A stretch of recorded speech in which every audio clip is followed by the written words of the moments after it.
حضور اکرم صلی اللہ تعالی علیہ وسلم ایک محفل میں بیٹھے ہوئے ہیں، مشکات شریف کی حدیث ہے اور یہ حدیث پاک بخاری اور مسلم میں بھی موجود ہے کہ حضرت عمر فاروق رضی اللہ تعالیٰ عنہ اس حدیث کے راوی ہیں۔ فرماتے ہم سب حضور صلی اللہ تعالیٰ علیہ وسلم کی مجلس میں بیٹھے ہوئے تھے، ایک اجنبی شخص محفل میں آیا، ہم میں سے اس کو کوئی پہچانتا نہیں تھا اور نہ ہی اس کے اوپر سفر کے آثار نظر آ رہے تھے۔ ظاہر سی بات ہے مدینے کا ہوتا تو ہم پہچان لیتے، باہر سے آیا ہوتا تو سفر کے آثار ہوتے، دونوں بھی چیزیں نہیں تھی۔ تعجب سے ہم دیکھ رہے تھے، وہ شخص اتنا قریب آیا کہ اپنے گھٹنے حضور کے گھٹنے سے ملا کے بیٹھ گیا، حضور صلی اللہ علیہ وسلم سے نہایت ہی قریب بیٹھ کر کے اس نے کچھ سوالات کیے۔ پوچھا سب سے پہلے مل ایمان، ایمان کسے کہتے ہیں؟ اللہ کے نبی صلی اللہ علیہ وسلم نے بیان فرمایا یہی جو چیزیں میں نے کہا ہے، اللہ پر ایمان لانا، فرشتوں پر، اس کی کتابوں پر، اس کے رسولوں پر، قیامت کے دن پر، مرنے کے بعد دوبارہ زندہ ہونے پر، تقدیر پر۔ پھر اس آئے ہوئے شخص نے پوچھا مل اسلام، اسلام کسے کہتے ہیں؟ پہلا سوال کیا تھا؟ ایمان۔ دوسرا سوال اس نے کیا اسلام۔ اسلام حضور نے فرمایا کہ تم گواہی دو اللہ کے سوا کوئی معبود نہیں اور محمد صلی اللہ علیہ وسلم اللہ کے رسول ہیں، نماز قائم کرو، زکوٰۃ دو، روزے رکھو، حج کرو، یہ اسلام ہے۔ اسلام عمل کا نام ہے۔ پھر اس نے سوال کیا احسان کسے کہتے ہیں؟ ایمان، اسلام، احسان۔ احسان میں حضور نے فرمایا تم عبادت اللہ کی ایسی کرو جیسے کہ تم اللہ کو دیکھ رہے ہو، اگر یہ نہیں ہو سکتا تو ایسی عبادت کرو کہ اللہ تمہیں دیکھ رہا ہو، یہ احسان ہے۔ اب جو چیز مجھے بیان کرنی ہے اس حدیث کا ٹکڑا وہ یہ ہے، کیا ہے؟ چوتھے نمبر پر اس نے سوال کیا متساء، قیامت کب آئے گی؟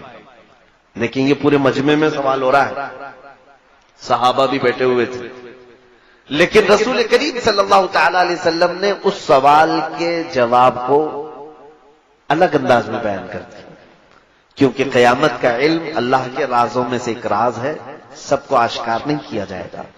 تو سوال پوچھنے والے سے حضور نے اتنا ہی فرمایا جتنا پوچھنے والے کو معلوم ہے، جتنا پوچھے اتنا ہی اس کے متعلق پوچھے جانے والے کو بھی اتنا ہے علم ہے۔ بہرحال حضور نے یہ نہیں فرمایا کہ مجھے معلوم نہیں ہے قیامت کا علم، مجھے معلوم نہیں، حضور نے یہ نہیں فرمایا۔ بعض لوگ اس کا ترجمہ غلط کرتے ہیں، لیکن حضور نے یہ فرمایا کہ ہاں میں اس کی کچھ علامتیں تمہیں بتا دوں گا۔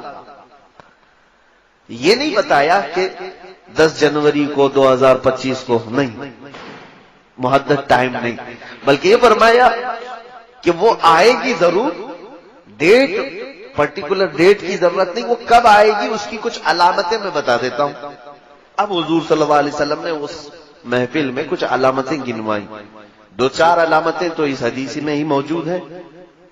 انت الامۃ ربتہا، حضور نے فرمایا دیکھنا جب ہر ماں اپنا سردار جننے لگے گی، یعنی جو بچہ پیدا ہو رہا ہے وہ ماں باپ پر حکومت کر رہا ہو، اور پھر تم دیکھو گے کہ ننگے پیر والے، نیچ ذات والے بڑے بڑے محلوں میں رہنے لگے، بڑی بڑی بلڈنگوں میں رہنے لگے، حکومت کرنے لگے، سمجھ لو قیامت قریب آ چکی۔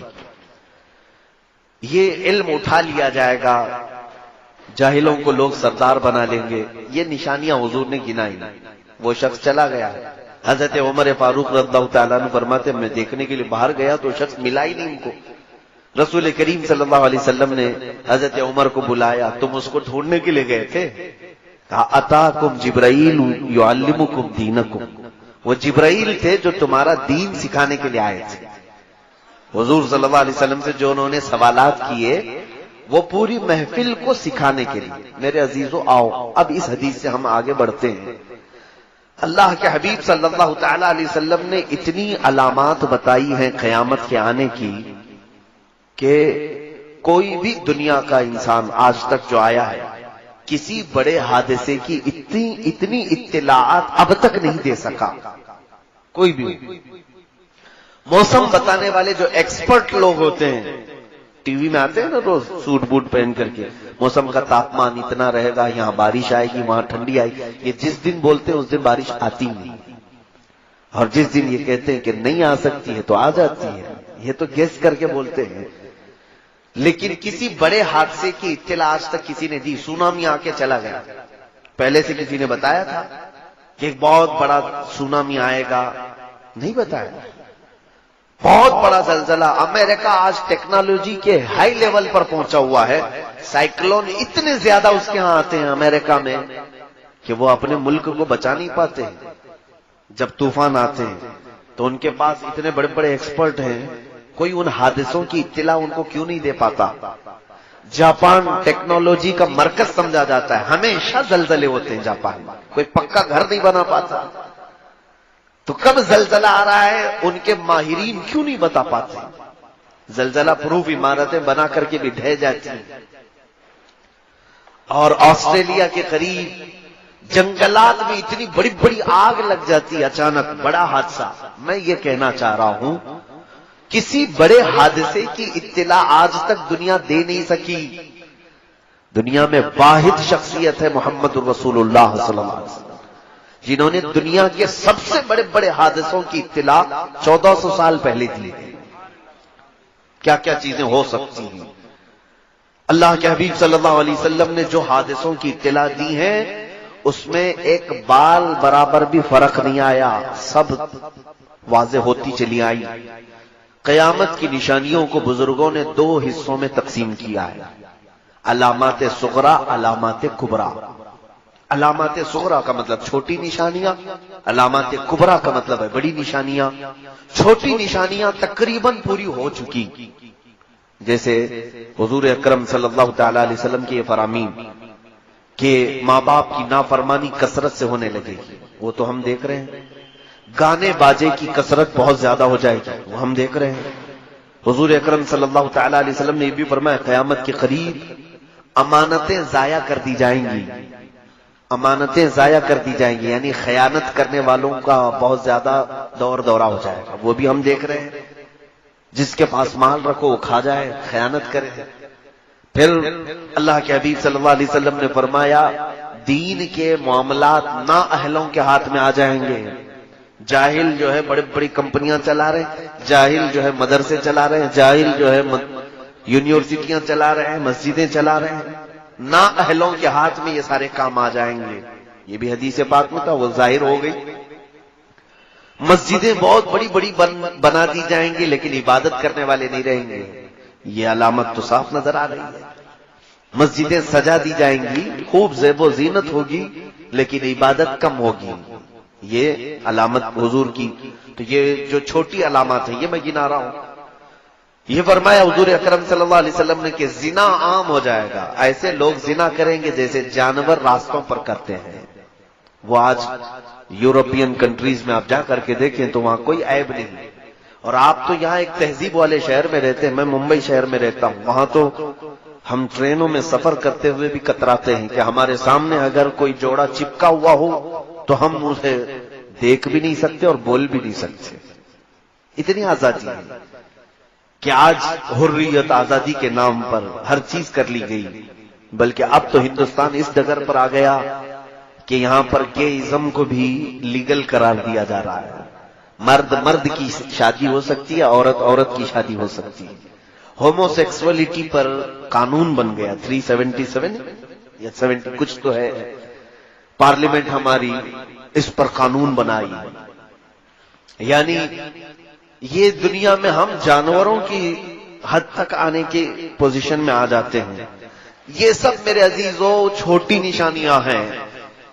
چھوٹی نشانیوں میں اور بہت ساری ہیں جو آپ کے سامنے ہیں. لوگ غیروں کے طریقوں پر, حضور صلی اللہ تعالی علیہ وسلم کی امت پاک میں ہی جو مسلمان ہیں, حضور اکرم صلی اللہ علیہ وسلم نے ایک حدیث میں فرمایا یوشک ان تداعى علیکم الامم کما تداعى الاکلۃ الى قصعتها.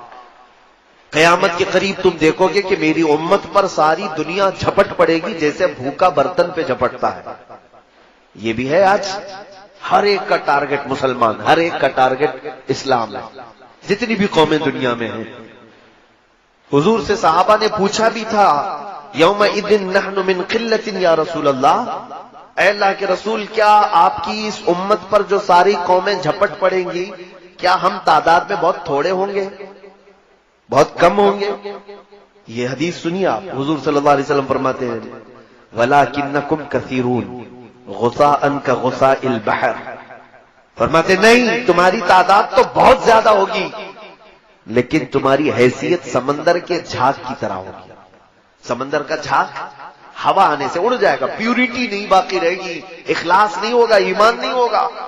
کروڑوں کی تعداد میں ہیں لیکن سب ڈرے ہوئے سہمے ہوئے ہوں گے. یہ بھی قیامت کی علامت ہے.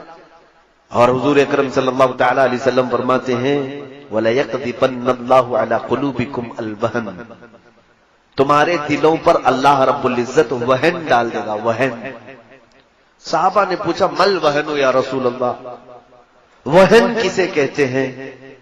حضور صلی اللہ علیہ وسلم فرماتے ہیں آج اللہ رب العزت نے میرا خوف اور میرا رعب کافروں پر ڈال رکھا ہے، یہاں تک کہ میں 500 میل دور ہوں تو بھی اللہ ہمارا رعب کافروں پر ڈال رکھتا ہے. لیکن ایک وقت ایسا آئے گا کہ میری امت کے دلوں پر کفار کا رعب ڈال دے گا. آج ہے کہ نہیں؟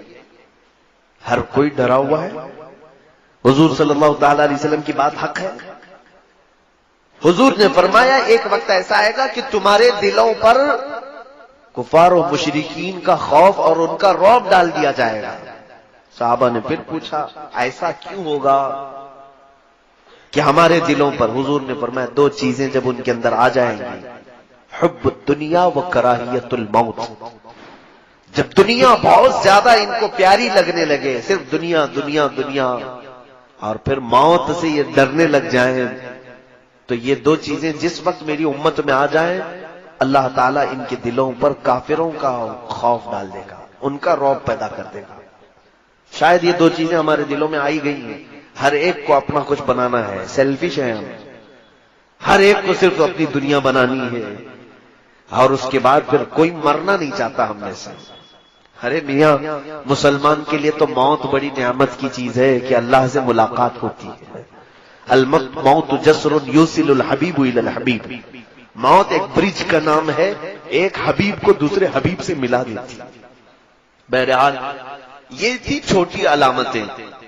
اب جو بڑی علامتیں ہیں جو اب تک ظاہر نہیں ہوئی، اس میں سے چند حضور اکرم صلی اللہ تعالی علیہ وسلم نے فرمایا تم قیامت کے قریب دیکھو گے عیسیٰ ابن مریم آسمان سے نازل ہوں گے.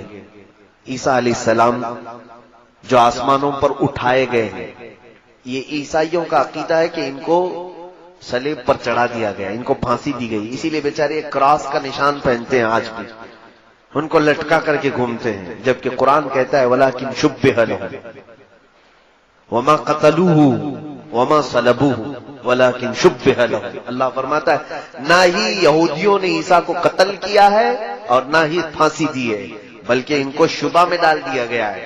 عیسیٰ علیہ السلام کو آسمانوں پر اٹھایا گیا، اب بھی موجود ہیں وہ. اب وہ قیامت کے قریب آسمان سے نیچے آئیں گے زمین پر. یہ بڑی نشانی ہے قیامت کی، بڑی نشانی. یہ قیامت کے بہت قریب آئیں گے. لیکن یہ ضرور ہے کہ حضور صلی اللہ تعالی علیہ وسلم کے امتی بن کر کے زندگی گزاریں گے. اب ان کی شریعت نہیں رہے گی، حضور کے امتی بن کر کے زندگی گزاریں گے. بڑی علامات میں یہ بھی ہے، حضور اکرم صلی اللہ تعالی علیہ وسلم نے فرمایا کہ تم دیکھو گے یاجوج ماجوج نکلیں گے. لوگوں کے دماغ میں یہ ہے کہ یاجوج ماجوج یہ دو آدمی ہوں گے اور یہ پورے لوگوں کو ڈرائیں گے. دو آدمی نہیں، یاجوج ماجوج کی تعداد جانتے ہیں آپ؟ بیان کیا ہے مفسرین نے کہ پورے دنیا میں جتنے انسان ہیں اس کے 10 گنا زیادہ جنات ہیں. 10 گنا زیادہ جنات کی تعداد ہے، اور جتنے جنات ہیں اس سے 10 گنا زیادہ یاجوج ماجوج کی تعداد ہے. اتنی بڑی فوج ہے یہ، اور یہ چھوٹ جائیں گے. کسی جگہ ان کو قید کیا گیا ہے اور یہ زمین پر آئیں گے، بلکہ وہ زمین میں کسی حصے پر ہیں اب بھی. حدیثوں میں اس کا ہے. میرا ٹاپک یاجوج ماجوج نہیں ہے، مختصر میں بتا رہا ہوں کہ وہ آئیں گے، پوری زمین میں فساد مچائیں گے، ہر چیز کھا جائیں گے، لوگوں کی کھیتیاں چر جائیں گے، سامان کھا جائیں گے. پھر ان کو اللہ تبارک و تعالیٰ ایک بیماری میں مبتلا کرے گا اور سارے مر جائیں گے. یہ حدیث میں ہے. بڑی نشانی یہ اب تک آئی نہیں ہے. اور اس کے علاوہ بڑی نشانی یہ بھی ہے کہ اللہ کے حبیب صلی اللہ علیہ وسلم نے فرمایا تم دیکھنا کہ سورج پچھم سے نکل آئے گا. سورج ابھی پورب سے نکلتا ہے نا، ایک دن ایسا آئے گا کہ سورج پچھم سے نکل آئے گا. لیکن بس وہ دوپہر تک تھوڑی دیر نکلے گا، پھر واپس چلا جائے گا پچھم میں، پھر جہاں سے نکلتا ہے وہیں سے نکلے گا روزانہ۔ ایک دن صرف ایسا ہوگا، اور حضور فرماتے ہیں وہ یعنی دنیا میں عمل کا آخری دن ہوگا، اعمال کا قبولیت کا آخری دن ہوگا۔ اس سے پہلے جس نے توبہ کیا، اس سے پہلے جو ایمان لایا، اس کا ایمان ہے۔ سورج کے پچھم سے نکلنے کے بعد نہ کسی کی توبہ قبول ہوگی، نہ کسی کا ایمان قبول ہوگا، کوئی نہیں۔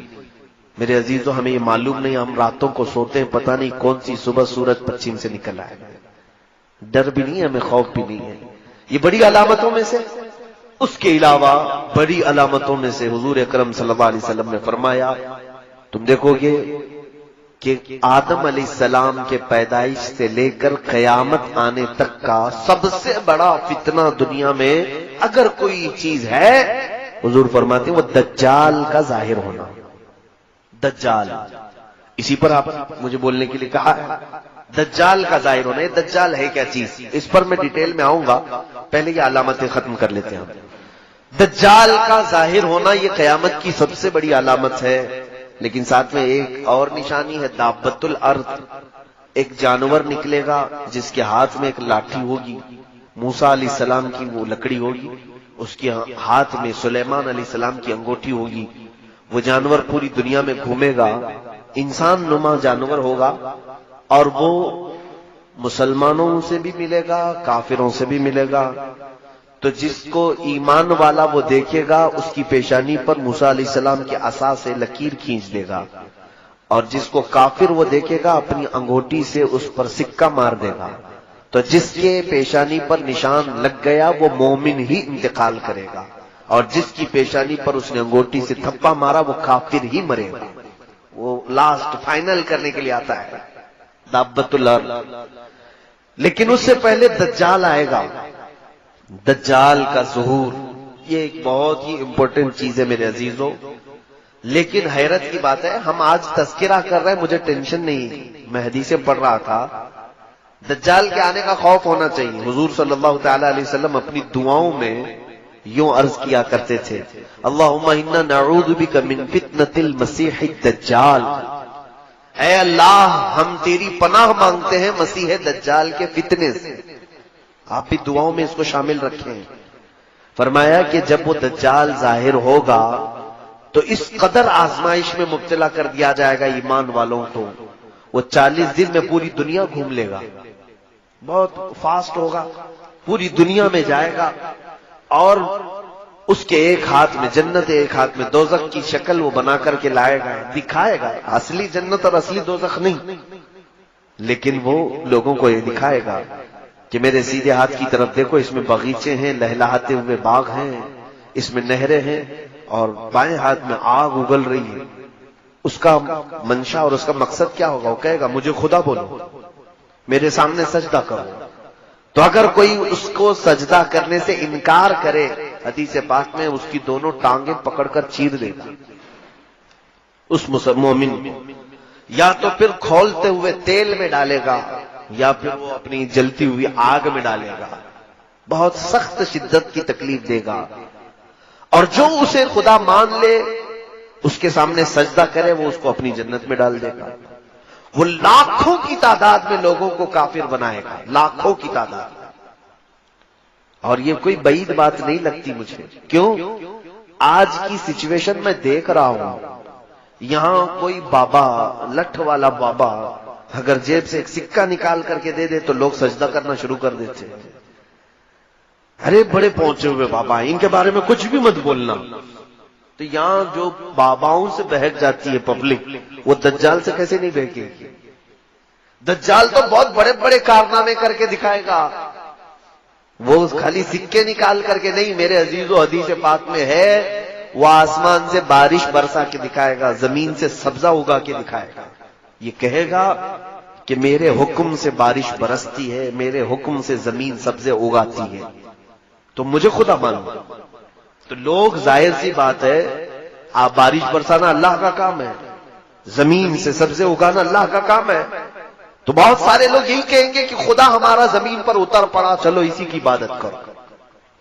تو یہ دجال لوگوں کو اپنی عبادت میں مصروف کرنے کی کوشش کرے گا. یہ دنیا کا سب سے بڑا فتنہ. لیکن صرف اور صرف 2 شہر محفوظ رہیں گے، مکہ مکرمہ اور مدینہ طیبہ. حضور پاک صلی اللہ علیہ وسلم نے فرمایا کہ دجال پوری دنیا گھوم پھر کر مکہ اور مدینے آنے کی کوشش کرے گا، فرشتے اسے دھکا دے کر کے باہر کریں گے. وہ یہ دونوں حرم کی حدود میں نہیں آ سکے گا، بس وہ سیف جگہ ہے. لیکن ہم سب پوری دنیا میں جہاں پر بھی ہیں کوئی جگہ سیف نہیں ہے. دجال ظاہر ہوگا. اب میں یہ بھی بتاؤں کہ حدیثوں میں اس کا ذکر کہاں سے ہے. بعض لوگ کہتے ہیں قرآن میں نہیں ہے، لیکن صحیح احادیث کریمہ میں موجود ہے. صحیح احادیث کریمہ میں دجال کے آنے کی جو علامات بتائی گئی ہیں، سب سے پہلے دجال کا میننگ سمجھ لو آپ کہ اس کو دجال کیوں کہتے ہیں. عربی میں دجل لفظ ہے یہ، جس کا مطلب ہوتا ہے جھوٹ یا بدل دینا. گدھے کے اوپر آپ نے شیر کی کھال ڈالی تو اس کو کہتے ہیں دجل. یہ فریب کیا ہے، اندر کچھ اور ہے اوپر کچھ اور دکھا رہا ہے. تلبیس یہ دجل ہے. اور دجل کا مبالغے کا صیغہ ہے دجال، بہت زیادہ جھوٹ بولنے والا، بہت زیادہ جھوٹ بولنے والا. اور ساتھ میں اس کو مسیح دجال کہتے ہیں. حدیث پاک میں بھی مسیح کا لفظ آیا ہے. مسیح جو ہے، مسیح کے کئی معنی ہیں عربک ڈکشنری میں. ایک معنی یہ ہے کہ ہاتھ پھیرنے والا، ایک معنی ہے شفا دینے والا، ایک معنی ہے کہ لوگوں کو دعا کرنے والا، عافیت دلانے والا. ایک معنی یہ بھی ہے کہ جھوٹ بولنے والا. مسیح کے کئی معنی ہیں، لیکن اب میں آپ کو بتاؤں مسیح دجال کون ہوگا، کیسا ہوگا، کب آئے گا. 3 پوائنٹ پر آپ مجھ سے بات سنیں. اور اس کے آنے سے پہلے کیا ہو گئے، 4تھا پوائنٹ ہے اور وہ بہت ضروری ہے. دجال حضور صلی اللہ تعالی علیہ وسلم نے فرمایا وہ ایک آنکھ کا ہے. کانا دجال. بعض لوگ اس تشویش میں مبتلا ہیں. کچھ لوگ مجھے کہنے لگے اسرائیل میں ایک آنکھ کا بچہ پیدا ہوا ہے، اس کی فوٹو بہت وائرل ہو رہی تھی، کہا کہ دجال پیدا ہو گیا، دجال پیدا ہوگا.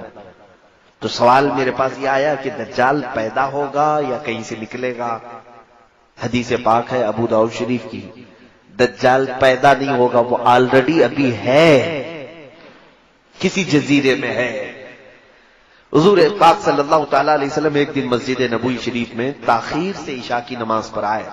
یہ حدیث حضرت فاطمہ بنت قیس رضی اللہ تعالی عنہا سے مروی ہے، اور یہ حدیث غالباً مسلم شریف یا ابو داؤد شریف کی، لیکن سیاہ ستہ میں حدیث موجود ہے. حضور تاخیر سے آئے. صحابہ نے پوچھا یا رسول اللہ صلی اللہ علیہ وسلم عشاء میں اتنی تاخیر سے آپ تشریف لائے؟ کہا ہاں، مجھے تمیم داری کی بات نے روک لیا تھا. تمیم داری پہلے ایک عیسائی عالم تھے، بعد میں مسلمان ہوئے، صحابی ہیں. ان کا ایک بڑا لمبا واقعہ ہے، آپ اس کو سن لینا علماء کرام سے، میرے پاس اتنا وقت نہیں ہے. تمیم داری یہ سفر پر تھے، ایک مرتبہ کسی جزیرے میں یہ پھنس گئے. تو انہوں نے حضور صلی اللہ تعالی علیہ وسلم کو ایک واقعہ بتایا کہ سمندر کے سفر میں جہاز جو ہے بہک گیا اور ہچکولے کھاتے ہوئے غرق ہونے کے قریب تھا، لیکن ایک جزیرے میں پتہ نہیں کہاں پر، جزیرہ سمجھتے ہیں نا، آئی لینڈ، بیچ میں سوکھی جگہ اور چاروں طرف سے پانی ہو، اس کو آئی لینڈ جزیرہ کہتے. تو اس جزیرے پر میں پہنچ گیا تو وہاں دیکھا ایک عورت بہت ہی اونچی ہے، کالی شکل کی ہے، اور وہ اپنے بالوں کو نوچ رہی ہے. میں نے پوچھا کہ تو کون ہے؟ تو اس نے کہا میں جاموس ہوں، یا کوئی لفظ اس نے کہا. جاموس تو عربی میں بھینس کو کہتے ہیں، لیکن الفاظ یہ ہیں. کہا میں دجال کی عورت ہوں، میں تجھے اور ایک چیز دکھاتی ہوں. تو لے کر کے گئی. ایک بہت بڑی عمارت تھی، قلعہ تھا. وہاں جا کر کے دیکھا، یہ کہتے ہیں کہ اندر ایک بھیانک شکل والا جس کی ایک آنکھ تھی، کالا قسم کا، وہ اپنے بالوں کو نوچ رہا تھا اور زمین سے آسمان کی طرف اچھل کود کر رہا تھا. بہت توجہ سے سنی اس حدیث کو. تو میں قریب گیا اور پوچھا تم کون ہو؟ تو اس نے کہا میں دجال ہوں، میں دجال ہوں. یہ شاید ہو سکتا ہے کہ ہم سب کو عبرت کے لیے ایک شخص کو دکھا دیا گیا، ورنہ سب کے لیے پاسبل نہیں ہوگا. آج بھی بعض لوگ اس حدیث کی تشریح کرتے ہوئے یا تحقیق کرتے ہوئے مجھ سے بھی کئی لوگوں نے پوچھا برموڈا ٹرائنگل شاید وہی جزیرہ ہوگا. برموڈا ٹرائنگل ایک جگہ ہے جہاں کوئی جہاز جاتا ہے تو واپس آتا ہی نہیں ہے. لیکن ایک حدیث پاک میں یہ موجود ہے کہ یہ گئے بھی اور آئے بھی اور رسول پاک کو خبر بھی دیا کہ میں ایک ایسے شخص کو دیکھ کر کے آیا ہوں. لیکن سنیے دجال نے کیا کہا ان سے کیا پوچھا؟ اس نے پوچھا دجال نے کیا امیوں کا نبی ظاہر ہو گیا ہے؟ امی کہتے کسی سے جو نہ پڑھا ہو. کیا امیوں کا نبی ظاہر ہو گیا؟ نبی امی یعنی جو کسی سے نہ پڑھا ہو وہ نبی آ گیا؟ تو میں نے کہا ہاں وہ نبی آ گئے. کہا اس کے ماننے والے، اس کی اطاعت کرنے والے پیروکار سب عبادت کر رہے ہیں، سب اس کی پیروکاری کر رہے ہیں، اطاعت کر رہے ہیں؟ تو میں نے کہا ہاں بہت دل سے کر رہے ہیں، اس نبی کی اطاعت بڑھتی جا رہی ہے. تو اس دجال نے کہا تو پھر ابھی میرے آنے میں بہت وقت ہے. اس نے کیا کہا؟ تو ابھی ان کے لیے خیر ہے، میرے آنے میں وقت ہے. جس کا مطلب یہ نکلتا ہے کہ جس وقت نبی امی کی امت حضور کی اطاعت چھوڑ دے گی دجال ظاہر ہوگا، وہ آئے گا. اسی لیے تو اس نے پوچھا کہ اطاعت ہو رہی کہ نہیں ہو رہی ابھی تک. یہ ایک حدیث پاک ہے. اس کے علاوہ کئی حدیثیں ہیں جو میں ہو سکے تو کسی بک میں کوٹ کر کے بتا دوں گا. مجھے معلوم ہے میں نے اپنے بھائیوں سے کہا تھا، بچوں سے جنہوں نے پروگرام ارینج کیا ہے، جتنے ایجوکیٹڈ لوگ بیٹھے ہوئے ہیں سب کے ہاتھوں میں ایک نوٹ بک ضرور تھمائیں اور ایک قلم. میری تقریروں کو نوٹ کرتے جائیں، جو چیز اچھی لگے اس کو کوٹ کریں. دیکھیں یہ روایتی جلسہ نہیں ہے، آپ جو راتوں میں چلا چلی والے جلسے کرتے ہیں. میں ایک چاہتا ہوں کہ کوئی بیداری اور آپ کے اندر علم کی ایک طلب اور تشنگی اور بڑھتی جائے اور کچھ فائدہ لے کر کے جائیں. اس کے لیے یہ ضروری ہوتا ہے کہ آپ تقریر سن کر کے واہ واہ سبحان اللہ نعرے لگا کر سو نہ جائیں، بلکہ اس کو یاد رکھیں اور دوسروں تک پہنچانے کی کوشش کریں کہ میرے پاس ایک ایجوکیشن یہ آیا ہے، تو بھی میرے بھائی سن لے. اسی لیے ہم نے یوٹیوب کے چینل وغیرہ چلائے. صرف واحد ہمارا مقصد یہی ہے کہ علم چھپایا نہ جائے، دوسروں تک پہنچ جائے. اب دجال کے متعلق کی بات سنیے. ایک حدیث پاک یہ ہوئی، سیدنا ابو بکر صدیق رضی اللہ تعالیٰ عنہ سے بھی حدیث پاک ہے. یہ مسلم شریف کی حدیث میں موجود ہے کہ آپ نے فرمایا کہ حضور صلی اللہ تعالیٰ علیہ وسلم نے دجال کا ذکر فرمایا اور ارشاد فرمایا وہ مشرق کی طرف سے ظاہر ہوگا. تو پوچھا گیا مشرق کدھر؟ کہا خراسان کی طرف. خراسان جانتے ہیں؟ خراسان یا افغان اور ایران کے علاقے کو خراسان کہتے ہیں. تو یہاں سے بھی ٹینشن ختم ہو گیا. کچھ لوگ جو ہے عرب سے کہہ رہے ہیں، امریکہ سے. نہیں، ضروری نہیں. حدیثوں میں مشرق کا لفظ آیا اس طرف سے آئے گا. تو جب بھی آئے گا اس کے آنے سے پہلے کیا ہوگا؟ میں نے 2 پوائنٹ تو پہلے بتا دیے تھے. کون ہے اس کے بارے میں نے بتایا وہ سب سے زیادہ جھوٹا ہوگا، یعنی جو خدا ہی بن کر کے آیا ہے اس سے بڑا جھوٹا کون ہو سکتا ہے. دوسری چیز یہ ہے کہ وہ کیسا ہوگا وہ بتایا حضور صلی اللہ علیہ وسلم نے. کہا ایک ہی آنکھ ہوگی اس کی اور کانا ہوگا، اسی لیے اس کو کانا دجال بھی کہتے ہیں. اور وہ 40 دن میں پوری دنیا گھومے گا. اچھا اب تیسری بات یہ ہے وہ کب آئے گا. اس کی ایک بات یہ ہے کہ حضرت ابو بکر صدیق نے پوچھا یا رسول اللہ صلی اللہ علیہ وسلم وہ کب آئے گا؟ فرمایا دجال اس وقت ظاہر ہوگا جب سارے لوگ اس سے غافل ہو چکے ہوں گے، اس کے بارے میں کوئی بات ہی نہیں کر رہا ہوگا. آج تو ہم بات کر رہے ہیں، اسی لیے میں نے کہا مجھے ٹینشن نہیں ہے. لیکن جس وقت سارے لوگ بھول چکے ہوں گے، کوئی بات ہی نہیں کر رہا ہوگا دجال کے متعلق. دجال اچانک آئے گا. لیکن میرے عزیزوں ہمارا ایک بات کرنا بھی کافی نہیں ہے. میجورٹی آج دجال کے متعلق گفتگو نہیں کرتی. صحیح بات ہے. علماء کرام کو میں بلیم نہیں کر رہا، میں علماء کی توہین نہیں کرنا چاہتا، نہ میں علماء کی بے ادبی کرنا چاہتا ہوں.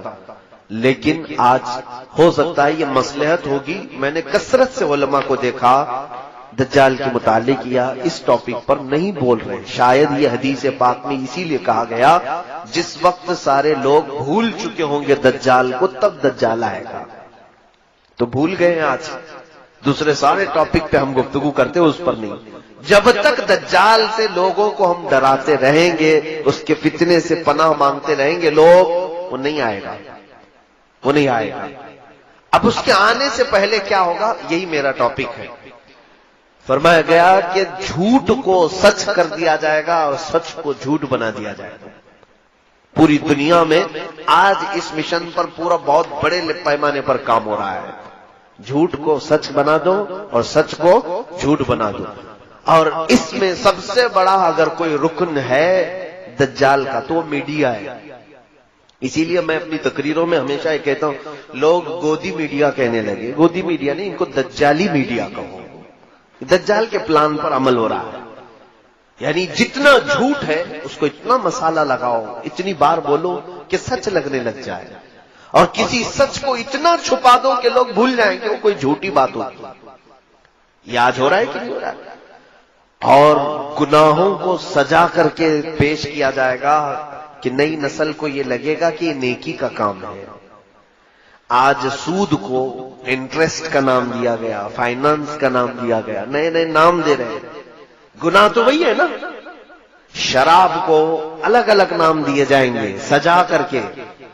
بہت سارے نوجوان ہیں ہمارے کہتے شراب نہیں پیتے، بیئر پی رہے ہیں۔ بیئر کیا چیز ہے میرے عزیزوں؟ نام بدلنے سے کوئی چیز کی حرمت نہیں بدلتی، نئے نئے نام۔ ایک بار میں پلین میں تھا، ایک ایئر ہوسٹس آئی، اس نے ایک کین دیا، تو سب کو دے رہے تھے، کہا یہ کریزی واٹر ہے۔ کریزی واٹر یہ کیا چیز ہے؟ لوگ اس کو کریزی واٹر کہہ رہے تھے۔ دوسرے ہمارے ساتھ جو تھے وہ لیے پی رہے تھے۔ میں نے پوچھا کہ وائن ہے، شراب ہے؟ کہا نہیں، کریزی واٹر۔ میاں کریزی واٹر کا مطلب کیا ہوتا ہے؟ کیا پانی پاگل ہوتا ہے؟ کوئی پاگل پانی؟ کریزی واٹر کا مطلب؟ تو بغل والے نے کہا کہ یہ وائٹ الکوہل ہے، یعنی شراب جس طرح رنگیلی ہوتی ہے اس کو بالکل پیوریفائی کر دیا گیا ہے، اور اتنا ریفائن کر کے جیسے پانی ہوتا ہے ویسی پانی کی طرح اس کو بنا دیے ہیں، لیکن ہے شراب، ہے شراب لیکن بالکل پانی کی طرح بنایا گیا، اس کو کریزی واٹر کہہ رہے ہیں۔ میرے عزیزوں، اس دن مجھے یہ سمجھ میں آیا کہ یہی دجال کے آنے سے پہلے جو مخبر صادق صلی اللہ علیہ وسلم نے بیان فرمایا، ہر باطل چیز کو سجا کر کے دنیا میں پھیلا دیا جائے گا۔ آج اس مشن پر سب سے زیادہ کام ہو رہا ہے۔ میں آپ کو اب یہ بات بتاؤں گا کہ مولانا آپ یہ دجال کے متعلق کہہ رہے ہیں کہ دجال کے آنے سے پہلے یہ ساری چیزیں ہوں گی، لیکن کون کر رہا ہے؟ میں یہ بھی بتا دوں، دجال کے آنے کا جتنا ہمیں خوف ہے، ہمیں ڈر ہے کہ نہیں ہے؟ حضور نے فرمایا کہ اس کے فتنے سے ڈرو، کہ وہ بہت بڑا فتنہ ہے، کتنوں کو بے ایمان کر دے گا، کافر بنا ڈالے گا۔ میں ابھی شروع میں ہی یہ بات کہا نا، ہم پتہ نہیں ہمارے سامنے چھوٹی بڑی چیزیں اچھمبے والی ہوتی ہیں تو ہم دل دے بیٹھتے ہیں لوگوں کے پیچھے، دیکھتے نہیں کتنے ایسے ڈھکوسلے پیروں کے پیچھے پھر رہے ہیں۔ اچھے پیروں کی بات نہیں کر رہا ہوں، ہمارے علاقے میں بہت سارے ایسے ہیں ساؤتھ سائڈ میں جو ایک وقت کی نماز نہیں پڑھتے، عورتوں سے اپنے جسموں کی مالش کرواتے ہیں، ان کے ہزاروں مریدین ہیں۔ ایک بابا ہے، اس کو دودھ سے لوگ نہلاتے ہیں، عورتیں نہلاتی ہیں، اس نے تو اپنے گھر کے سامنے کعبہ تک بنا ڈالا ہے، کعبہ تک بنا ڈالا ہے۔ کیوں ان کے پیچھے پبلک ہے؟ میں نے پوچھا کہ تم پاگل ہو، مسلمان ہو، سامنے وہ شرک کر رہا ہے اس کے پیچھے پڑے ہو؟ کہا نہیں، تمہیں معلوم نہیں بابا کے چمتکار کیا کیا ہے۔ کہا کیا دکھاتا ہے یہ نظر بندی کرتا ہے، جادو کرتا ہے، لوگوں کے پیٹ میں سے سوئیاں نکالتا ہے، لوگوں کے پیٹ میں سے بلیڈ نکالتا ہے، اور کہتے ہیں ہم نے تو کبھی نہ سوئی کھائی نہ بلیڈ کھائی، لیکن بابا جب کہہ کر آتے ہیں تو سوئی بھی نکلتی ہے، بلیڈ بھی نکلتی ہے۔ کہا یہ تو نظر بندی ہے، شعبدہ بازی ہے، جادوگری ہے۔ اور اس کو دیکھ کر کے وہ لوگ اس کے فریفتہ ہو گئے بابا کے۔ اسی دن مجھے یہ بات یاد آئی، اس بابا نے تو خالی اتنا ہی دکھایا، جب دجال بارش برسا کے دکھا دے گا، سبزہ اگا کر کے دکھا دے گا، تب تو یہ قوم تو اس کو اللہ ہی کہنے لگ جائے گی، اس کو تو خدا مان بیٹھے گی۔ اسی لیے دجال پوری دنیا کا سب سے بڑا فتنہ ہے جو حضور نے فرمایا۔ اب اندازہ کیجیے آپ، رسول کریم صلی اللہ تعالی علیہ وسلم جس کے فتنے سے پناہ مانگتے ہو، وہ فتنہ کتنا بڑا ہوگا۔ نبی آخر الزمان صلی اللہ علیہ وسلم خود دعا کرتے تھے، اے اللہ مجھے دجال کے فتنے سے بچا۔ وہ کتنا بڑا فتنہ ہوگا. اس لیے ہم لوگوں کو ہلکے میں نہیں لینا ہے اس کو. اچھا میں جو بات کہہ رہا تھا، ہم جتنا اس کے فتنے سے ڈرتے ہیں، دنیا میں ایک قوم ایسی ہے جو اس کا شدت سے انتظار کر رہے ہیں. دجال کو وہ بہت زیادہ چاہتے ہیں، بہت زیادہ محبت کرتے ہیں، اور اس کے آنے کے لیے جانے کیا کیا کر رہے ہیں. ہم ڈر رہے ہیں نا، ہم تو اس کے فتنے سے ڈرے. دنیا میں ایک قوم ہے جو دجال کے آنے کا انتظار کر رہی ہے، وہ یہودی قوم ہے.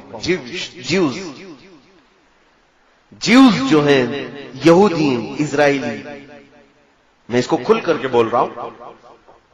ایک بات مجھے معلوم ہے، میرے استاد مصر میں انہوں نے بتایا بھی تھا کہ یہودی اس وقت دنیا میں اتنے منصوبے بناتے ہیں، اور ان کے خلاف جو بولتا ہے اس کو یا تو مار ڈالتے ہیں، یا اس کے خلاف ایسی سازشیں رچتے ہیں کہ وہ بند ہو جائے، قید ہو جائے، یا تو پھر اسے خرید لیتے ہیں. یہ تو میں تقریباً 10 سال سے بول رہا ہوں.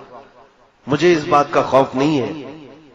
جس وقت تک اللہ نے زبان رکھی ہے، میں امت محمدیہ کو حضور کی امانت سپرد کر کے رہوں گا. جب اللہ کو منظور ہو وہ میری زبان بند کرا دے، اور رب تبارک و تعالیٰ کے چاہے بغیر کچھ نہیں ہوتا. اس بات کو سن کر کے چلے.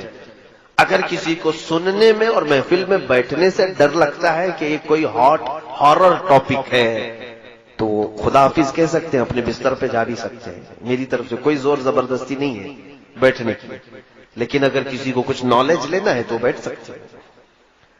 دجال کے متعلق سب سے زیادہ اگر کسی کو انتظار ہے تو یہودیوں کا ہے، اسرائیل کو. اب ان کی کتابوں میں ان کے بڑے لوگوں نے لکھا ہے کہ دجال اس وقت تک نہیں آئے گا جب تک اسلام اور مسلمانوں کو رسول سے دور نہیں کر دیا جائے گا. سب سے اہم چیز ہے یہ. ان کو کیا چاہیے؟ دجال چاہیے. اور دجال کے آنے کے لیے دروازہ کیا ہے؟ پوری دنیا کے مسلمان اپنے نبی سے دور ہوں. کیونکہ دجال نے بھی اس حدیث میں نے بتایا نا، پوچھا نا تمیم داری سے کہ وہ آخری نبی آ گئے، تو انہوں نے کہا آ گئے. اس نے پوچھا کیا ان کی امت ان کی اطاعت کر رہی ہے؟ تو انہوں نے کہا اطاعت کر رہی ہے. تو دجال نے کیا کہا؟ ابھی میرے آنے کا وقت نہیں. اب ان کو دجال چاہیے. کیوں؟ یہ کہتے ہیں ہمارا وہ مسیحا ہے. دجال کے آنے کے لیے روزانہ صبح اور شام میں دعائیں ہوتی ہیں اسرائیل میں، روزانہ دعائیں ہوتی ہیں. اور وہ اس لیے دعا کرتے ہیں کہ وہ ہمارا مسیحا ہے، ہمیں تکلیفوں سے نجات دے گا، ہماری پوری دنیا میں حکومت قائم کرے گا، ہمیں موت سے بھی بچائے گا. ایک بات یہ بھی یاد رکھ لیں کہ دنیا میں سب سے زیادہ موت سے ڈرنے والی قوم یہودی ہے. وہ مرنا نہیں چاہتے کوئی بھی، وہ موت سے بہت ڈرتے ہیں. اسی لیے ان کا آپس میں جو ایک دوسرے کو سلام بھی جو کرتے ہیں، ہم السلام علیکم کہتے ہیں، ان کا سلام ہے ذی 1000 سال. فارسی میں یہ ہے ذی 1000 سال. تفسیر میں لکھا ہوا ہے یہودی آپس میں ایک دوسرے کو سلام بھی کرتے ہیں تو یوں کہتے ہیں جیو 1000 سال، جیو 1000 سال. قرآن میں پہلے پارے میں اللہ نے فرمایا ہے لو یعمر 1000 سنۃ وما هو بمزحزحہ، یعنی اگر ان کو 1000 سال کی عمر بھی دے دی جائے تب بھی وہ مرنا پسند نہیں کرتے. اور اللہ تعالیٰ نے ان کے رد میں جتنی آیتیں نازل فرمائی، یہ کہتے ہیں ہم اللہ کے بیٹے ہیں، ہم اللہ کے محبوب ہیں. پوری دنیا کیچڑ سے بنائی گئی ہے اور ہم کو جنت کی مٹی سے بنایا گیا ہے. پوری دنیا کو جانوروں کے پخانے سے زیادہ گندی چیز سے بنایا گیا ہے، اور ہم شعب اللہ المختار ہیں، اللہ کی پسندیدہ قوم ہے. کون کہتا ہے؟ یہود، جیوز. یہ ایک مٹھی بھر قوم ہے. انہوں نے جو عقیدے بنا رکھے ہیں وہ یہ ہے کہ دنیا کی سب سے افضل ترین قوم ہم ہیں، ہمارا ہی حق ہے دنیا میں، ہر چیز پر ہمارا قابو ہونا چاہیے، اقتدار ہمارا ہونا چاہیے.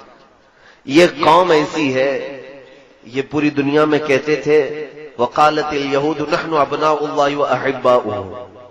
قرآن میں اللہ نے فرمایا یہ کہتے ہیں ہم اللہ کے بیٹے ہیں، ہم اللہ کے محبوب لوگ ہیں، سب سے زیادہ پیارے ہیں. تو اللہ نے ان کے رد میں آیت نازل فرمائی، جانتے ہیں اے محبوب ان کو کہہ دو جو محبوب ہوتا ہے وہ محب سے ملنا چاہتا ہے کہ نہیں چاہتا؟ ملنا چاہتا ہے کہ نہیں؟ یہ کہہ رہے ہم اللہ کے محبوب ہیں، تو ان سے کہہ دیں ذرا موت کی تمنا کریں تاکہ تمہارے محبوب سے مل لو.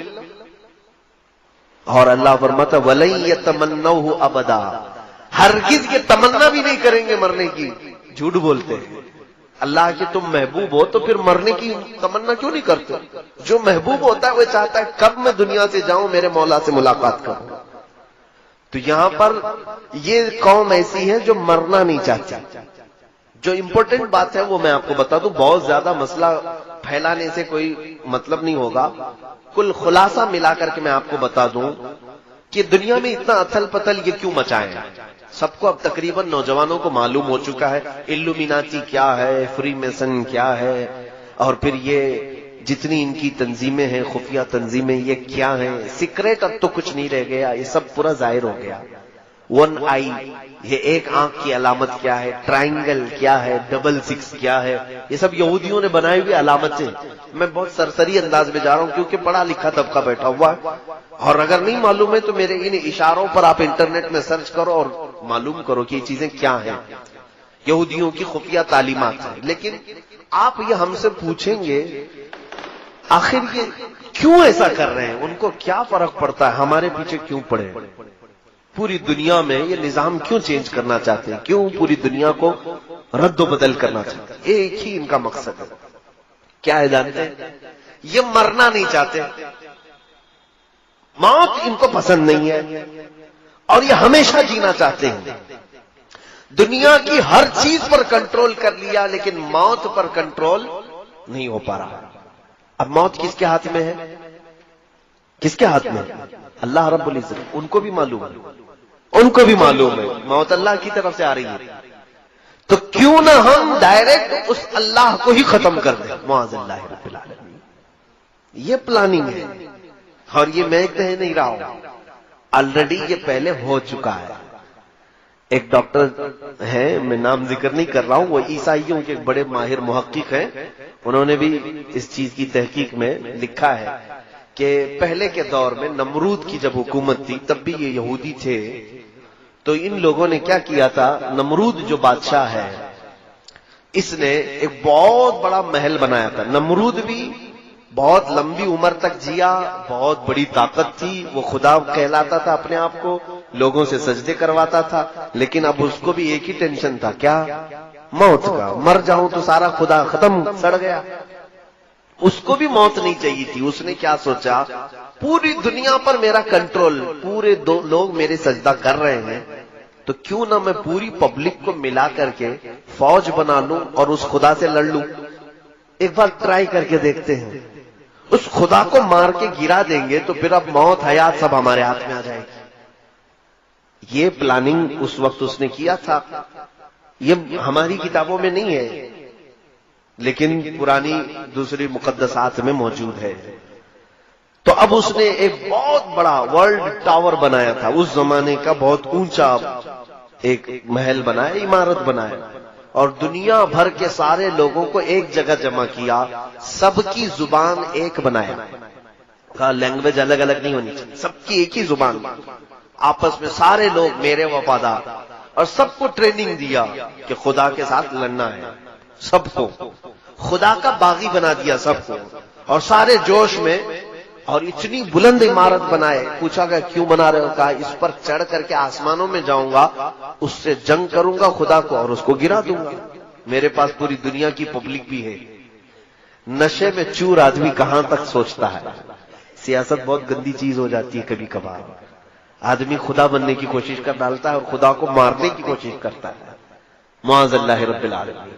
تو اس نے یہ پلان بنایا، اور یہ غالباً انجیل میں ہے، بہت پہلے میں نے پڑھا تھا.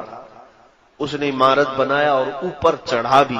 پوری پبلک کو کہا کہ تم میرے ساتھ رہو گے، سب کی لینگویج ایک ہی، تم میری حمایت کرو گے، میری فوج میں رہو گے، اور میں اب خدا سے جنگ کر رہا ہوں. ایک بار اگر میں نے اس کو مار دیا تو تم میں سے سب کو میں نے ہمیشہ ہمیشہ کی زندگی دینی ہے.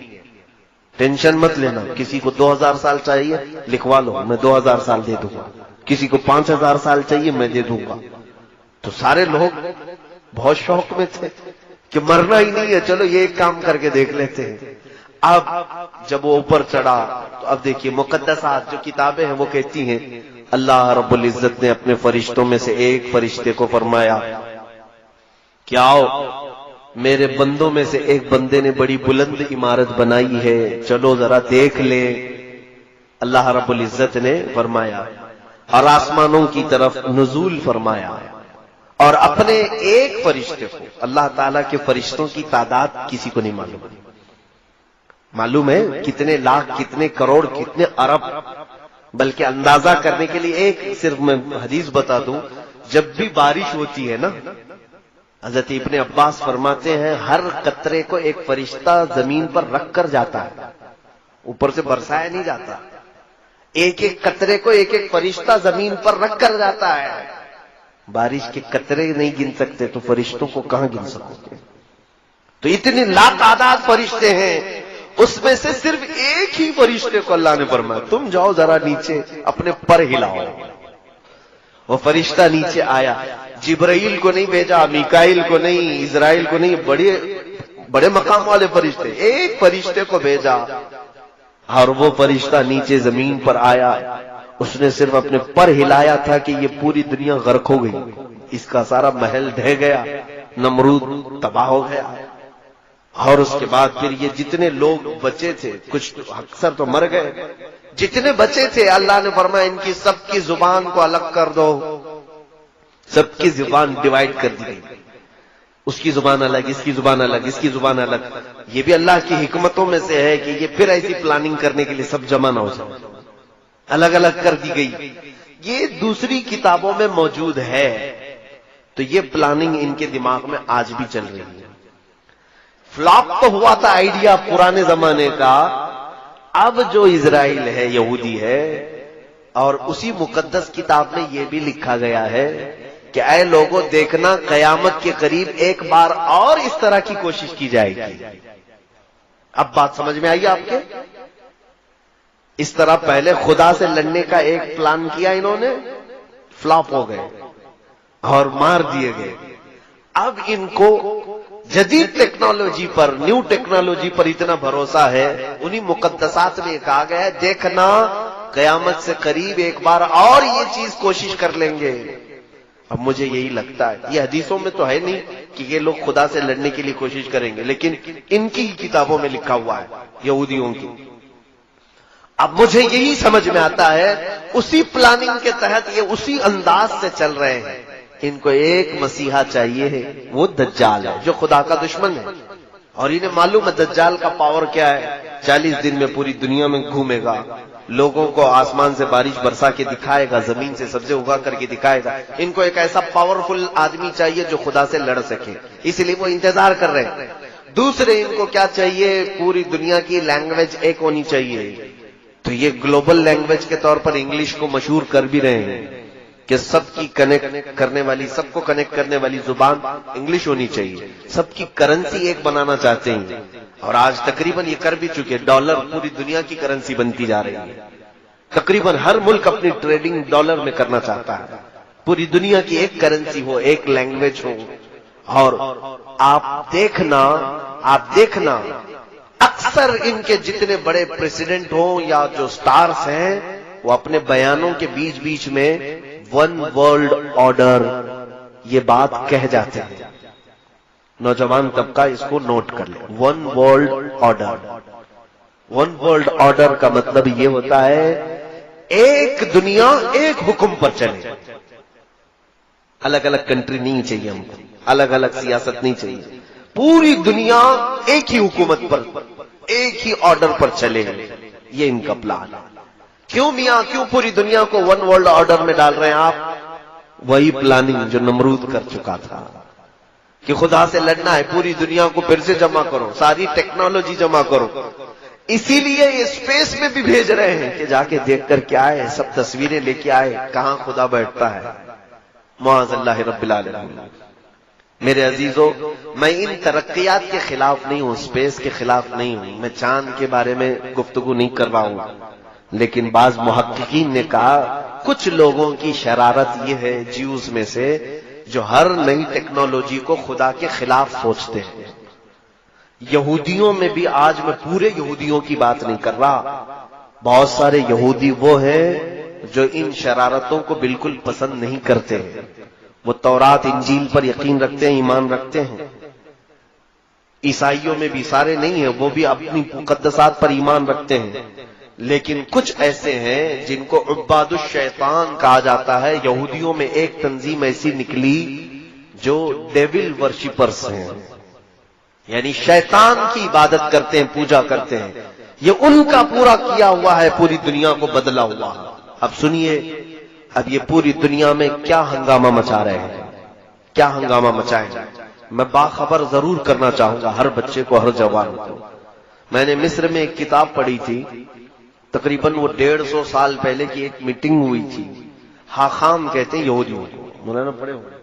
حاخام، یہ یہودیوں کے بڑے حکیم جو ہوتے ہیں ان کو حاخام کہتے ہیں. انہوں نے ایک میٹنگ لی اور اپنے حکیم سے یہودیوں نے پوچھا کہ ہم لڑکیوں کو ننگا تو کرنے کی پوری کوشش کرتے ہیں، لیکن مسلمان لڑکیاں ننگی نہیں ہوتی جلدی، یہ جلدی اپنا لباس اتار کر کے باہر آتی نہیں. ہم نے تقریباً دنیا کو ننگا کرنے کی کوشش کر ڈالی.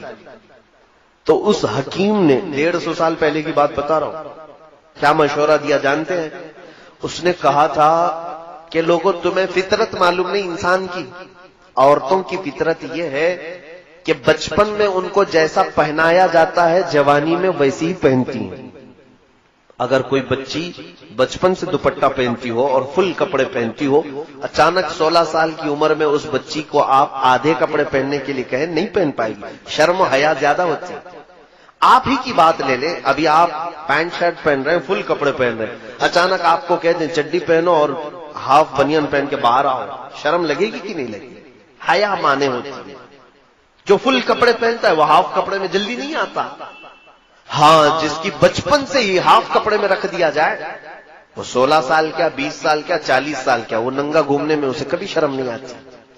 اس یہودی حکیم نے کہا، اے لوگوں، مسلمان بچیاں اس لیے ننگی نہیں ہو پا رہی آج تک ہمارے پلان کے مطابق کہ ان کے گھروں میں ان کے ماں باپ ان کو فل کپڑے پہنا کر کے رکھتے ہیں، بچیوں کو دوپٹے اڑواتے ہیں، اسکارف پہناتے ہیں، جس کی وجہ سے 16 سال کی عمر میں ان پر تم محنت کرتے ہو، یہ ننگی نہیں ہو پاتی. کہا کیا کریں؟ اس یہودی عالم نے کہا، ان کی بچیوں کے کپڑے ہاف بنانا شروع کرو، بچیوں کے اوپر محنت کرو، بڑی عورتوں پر نہیں. 16 سال 17 سال کی عمر کی بچیوں پر نہیں، چھوٹی بچیوں پر محنت کرو. میں نے یہ ایک عبارت پڑھی تھی، اس کے بعد آج تک میں دیکھ رہا ہوں مارکیٹ میں جب ہم لباس خریدنے کے لیے جاتے ہیں اپنی چھوٹی بچیوں کے لیے، بہت کم ایسا لباس ملتا ہے جس میں فل سلیوز ہوتے ہیں. ہاف کپڑے کے بچیوں کو ہم سب پہنا رہے کہ نہیں پہنا رہے؟ اور ہم تو اگر کسی کو کہیں تو یہ کہے گا، کیا مولانا ابھی سے پردہ فرض ہو گیا؟ 2 سال کی بچی ہے، 3 سال کی بچی ہے، کیا ابھی سے ہم اس کو برقع پہنا دیں، نقاب پہنا دیں؟ میاں، نقاب اور برقعے کی بات میں نہیں کر رہا ہوں، انجانے میں ہم اس کو ننگا بنانے کی عادت ڈال رہے ہیں. آج ہی سے ہم اس کو ننگا رہنے کی عادت ڈال رہے ہیں. یہ ہمارا نہیں میرے عزیزوں. 150 سال پہلے ایک یہودی عالم نے، حاخام نے، اپنے یہودیوں کو کہا تھا کہ مسلمان بچیوں کو اگر ننگا کرنا ہے تو ان کی بچیوں کے کپڑے ہاف بناؤ. جاؤ آج مارکیٹ میں دیکھ لینا، آپ مارکیٹ میں دیکھو، آج کپڑے تو ایسے ہم پہنا رہے ہیں. اکثر مسلمانوں کو ہم نے دیکھا کہ وہ دکان میں جا کر کے یہ پوچھتے ہیں کہ ویسٹرن سٹائل کے کپڑے چاہیے بچیوں کے لیے، اور ان کے لیے الگ سے کپڑے دکان والے دیتے بھی ہیں کہ اسکرٹ ہونی چاہیے چھوٹا سا، اور بچیوں کو کندھے شولڈر دکھ رہے ہوں، ان کے جسم کے اعضاء ظاہر ہو رہے ہوں. اور وہ بچی جوان جب ہوتی ہے تو فل کپڑوں میں اپنے آپ کو انکمفرٹیبل محسوس کرتی ہے. اگر اس کو اچانک برقع پہنا کہتے کیا مجھے قید کر رہے ہو، بچپن سے تمہیں چھوٹے چھوٹے کپڑے پہنتی تھی، ابھی تم اسکارف ڈالو گے، دوپٹہ ڈالو گے، کیا کیا ڈالو گے میرے اوپر، جھلاتی. اور ان بچیوں کو ہم نے دیکھا ہے جن کی بچپن سے ہم نے تربیت اچھے ماحول میں رکھی، وہ بڑی ہونے کے وقت میاں ایسا ہے کہ وہ دوپٹے اپنے پورے جسموں پر ڈال کر کے رکھتی ہیں، صرف سر پر نہیں بلکہ کوئی حصہ ان کا جھلکنے نہیں دیتی. وہ حیا بہت زیادہ ہوتی ہے. اس پلان کے ہم شکار ہو گئے. ہمارے لباس میں بے ترتیبی جو آئی ہے یہی دجالی منصوبوں کے تحت ہوا ہے. یہود جو پوری دنیا کو بے آبرو، ایک ایسی قوم دیکھنا چاہتے ہیں جو خدا سے دور ہو. اللہ تعالیٰ نے جو کہا ہے اس کا مخالف ہو، رسول جو چاہتے ہیں اس کے خلاف۔ اس مشن کے تحت ایک دو نہیں میرے عزیزوں، ہزاروں کام ہو گئے، گنانے کے لیے میرے پاس اتنا وقت نہیں ہے۔ شارٹ میں چلوں، اگر کپڑوں کو دیکھا جائے تو ہمارے کپڑے چھین لیے گئے، لباس بدل دیا گیا۔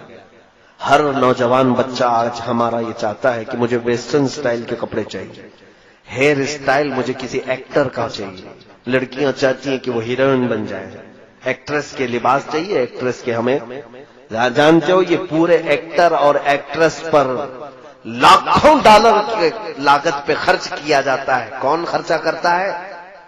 ان کے اوپر پورے جیوز یہودی خرچ کرتے ہیں کہ یہ سٹار ہے، یہ ماڈل ہے، ان کو کپڑے پہناؤ اور پوری دنیا کو دکھاؤ، ان کے ذریعے سے پوری دنیا وہی کپڑے پہنے گی جو یہ پہنے گی۔ آپ کو معلوم نہیں ہے بڑے بڑے سٹار الومیناتی ہیں، اب تو وہ اعلان کر رہے ہیں ہم الومیناتی ہیں۔ الومیناتی یہ یہودیوں کی تنظیم ہے جو صرف اسی مشن پر کام کرتی ہے کہ وہ سٹار بن کر کے لوگوں کو اپنی طرف راغب کریں۔ میرے عزیزوں، ایک وقت ایسا آئے گا کہ اگر سب کے سامنے کچرا کھائیں گے تو ان کے فین ایسے ہیں وہ کچرا بھی کھا لیں گے، ان کو نشے کے عادی بنا دیں گے۔ ان پر بڑی لاگت کا خرچہ ہوتا ہے سٹارز پر کہ پوری دنیا کے ماحول کو یہ چینج کرنے والے ہیں۔ یو کے، یو ایس اے، یہاں پر سب ایکٹر اور ایکٹریس نہیں، وہاں پر سنگرز جو ہے ان کی بڑی ویلیو ہے۔ کوئی بڑا سنگر ہو اس پر لاکھوں خرچہ کیا جاتا ہے۔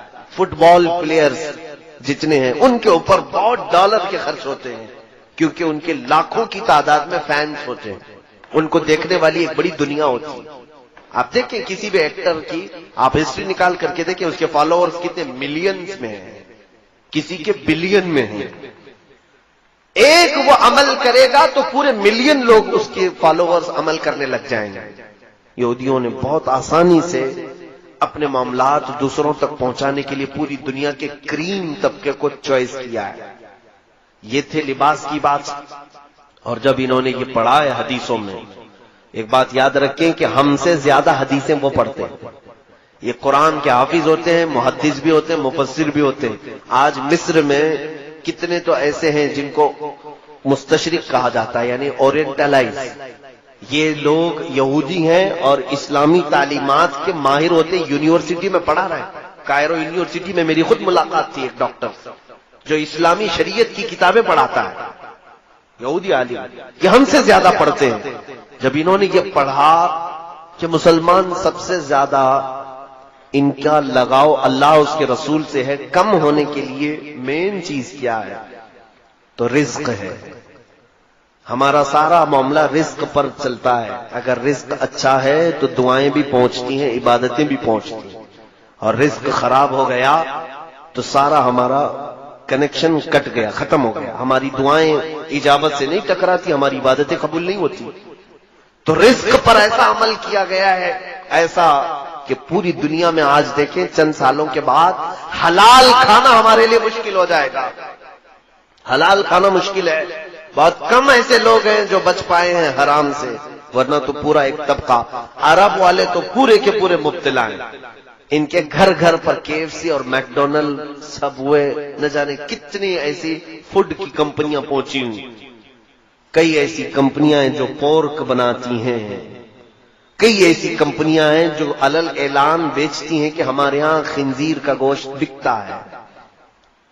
خود ممبئی میں ایک مسلمان پیزا کا ایک ہوٹل چلاتا ہے، مسلمان ہے، اس کے پاس دونوں سیکشن ہیں، پیزا نان ویج اور ویج کا۔ نان ویج کے پیزے میں اس نے خنزیر کا گوشت ملا کر کے بیچتا ہے اور اس سے سوال بھی کیا گیا تو کہتا ہے یہ تو آپ کی چوائس ہے، چاہے تو آپ کھائیں نہیں تو نہ کھائیں، میں زبردستی تھوڑی نہ بیچ رہا ہوں۔ میرے عزیزوں، کھانے کی چیزوں کو اتنا بدل دیا گیا، اسی لیے میں کہتا ہوں اپنا ٹیسٹ بدل لو۔ بہت زیادہ زبان کو لذتوں کا عادی مت بنانا، ورنہ حرام چلا جائے گا پیٹ میں۔ اور پھر ہمارے ہندوستان میں کیا چھوڑا گیا، ہر اناج کو، ہر چیز کو، کبھی گائے کا پیشاب ملا کر کے، کبھی پتہ نہیں کیا کیا ملا کر کے۔ کمپنیاں نہیں آئی ہمارے ہاں، کوئی چاکلیٹ نہیں چھوڑا انہوں نے حرام چیزوں کے ملانے سے، کہ بچے چاکلیٹ کھائیں اور اس میں پتہ نہیں کن کن جانوروں کی چربیاں ملائی گئی۔ ہزار یہ کہتے ہیں کہ حلال ہے حلال ہے، لیکن ان کی نیت میں کھوٹ ہے۔ میرے عزیزوں، ہمارے رزق پر بہت بڑا اثر ہو رہا ہے۔ میں چند دنوں پہلے چکن کے متعلق ایک بیان کیا تھا۔ میں حرام نہیں کہتا ہوں گوشت کو، چکن کو، لیکن وہ ہو سکے تو آپ سن لینا۔ یہ جو برائلر چکن جو بنائی گئی ہے، یہ 1960 کی پیداوار ہے۔ اس سے پہلے یہ سفید مرغیاں تھی نہیں دنیا میں۔ یہ جو برائلر چکن آپ جو دیکھ رہے ہیں نا، یہ بعد میں ایجاد کی گئی ہے۔ اس کو بنایا گیا ہے کراسنگ کے ذریعے سے، اور اس کی فارمنگ جو ہوتی ہے سیم فارمنگ خنزیر کی بھی ہوتی ہے۔ امریکہ میں سب سے زیادہ طلب جس گوشت کی ہے وہ خنزیر کی ہے، پگ کی، اور اس کو کھلا کر کے جتنی جلدی بڑا کیا جاتا ہے، کیونکہ اس کی مارکیٹ ہے وہاں پر، ان کو جلدی جلدی گوشت چاہیے۔ خنزیر بڑا نہیں ہوگا تو گوشت کیسے ملے گا؟ تو جلدی بڑا کرنے کے لیے خنزیر کو جو چیز کھلائی جاتی ہے وہی انڈیا، پاکستان یا سب جگہ پر ان کے فیڈز میں، مرغیوں کے چکن کے فیڈز میں وہی چیز کھلائی جاتی ہے جو خنزیر کو کھلاتے ہیں۔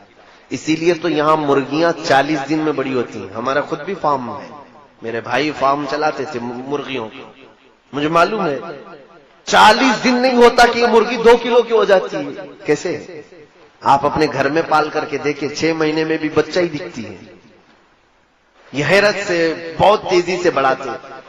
یہ میرا ٹاپک نہیں ہے، لیکن میں آپ کو کہہ رہا ہوں کہ ہماری غذا پر بہت زیادہ کوشش کی گئی ہے کہ حرام کی آمیزش ہو جائے، تاکہ ان کی دعائیں قبول نہ ہو، ان کی عبادتیں قبول نہ ہو، اور ان کا اللہ رب العزت سے جو قریبی تعلق ہے وہ ڈسکنیکٹ ہو جائے۔ اسی لیے آج ہم کثرت سے دعائیں مانگ رہے ہیں، اللہ کی رحمت مانگ رہے ہیں۔ ہمارے ساتھ کیا ہو رہا ہے؟ حضور پاک صلی اللہ تعالی علیہ وسلم نے فرمایا، جب تک تمہارے پیٹ میں حرام لقمہ ہوگا تمہاری کوئی دعا اللہ تک نہیں پہنچتی، کوئی دعا نہیں جائے گی۔ اور یہ چاہتے ہیں کہ ہمارے جسموں میں حرام لقمے پڑے رہے اور ہم دعا کرتے رہے، ہماری کوئی دعا قبول نہ ہو۔ کپڑوں کو لے کر کے اور اس کے علاوہ رزق کو لے کر کے، دوائیوں کا معاملہ تو بہت ہی بڑا ڈیفیکلٹ ہے میرے عزیزوں۔ ایک پورا ڈرگ مافیا ہے پورے ورلڈ میں، انہوں نے دوائیوں کو ایک دھندا اور بزنس بنایا ہوا ہے۔ میڈیکل لائن ایک ایسی چیز ہے، اس پر ہی مجھے 2 گھنٹے بولنا پڑ جائے گا۔ یہ پوری دنیا میں جو دوائیاں بنائی جا رہی ہیں، کہاں دوائیاں بنتی ہیں ذرا تحقیق کر لو۔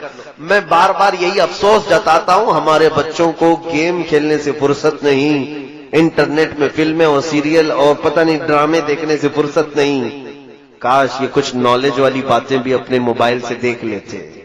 قرآن و حدیث مستقبل کے بارے میں کیا بتا رہے ہیں، یہ بھی انٹرنیٹ میں بہت ساری چیزیں موجود ہیں۔ میں خود بھی تو مطالعہ کرتا ہوں، میرا سارا مواد میرے موبائل میں پڑا ہوا ہے۔ میں کہاں کہاں کتابیں اٹھا کر کے چلوں؟ تاریخ کی جتنی کتابیں میں نے پڑھی ہیں میرے انٹرنیٹ موبائل سے پڑھی ہیں، اکثر کتابیں۔ یہ ہمارا طبقہ کیوں نہیں پڑھتا آج؟